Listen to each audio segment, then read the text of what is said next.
Dobrá vec je, že sme vyhrali, to je veľmi pozitívne. Poviem to len v tom smysle, že troška ten basketbal začínal vyzerať takým, ako ho predstavujem. Bolo tam zopár krásnych útokov alebo akcie medzi dievčatmi.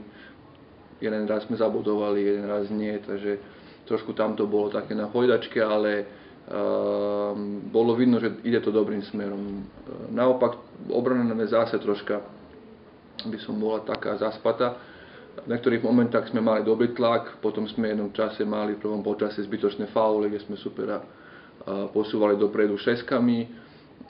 V závere nám zase, alebo v druhom polčase skôr by som povedal, keď sme to natiahli na 17 bodov, zbytočné. V dvoch momentách padla dole koncentrácia a inkasovali sme rýchlo 6 bodov a odvtedy sme nejak sa nevedeli znova dvihnúť hore. Takže ja som rád, že sme trošku ten aj minutáž rozdelili, že sme ali viac ušetrili kvôli všetkému alebo kvôli tomu stavu a verím, že budeme brať to ako pozitívne a ideme sa pripravovať na ono, čo nás čaká, to je ďalší zápas Rožňava doma.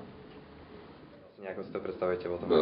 Áno, určite, že očakávam, aby tie skúsené hráčky zobrali na seba najviac, aj keď tam sa dosť miešali karty, by som povedal. Z jednej strany som aj ja to robil sa schválom, aby sa videlo, že ako sú hráčky pripravené.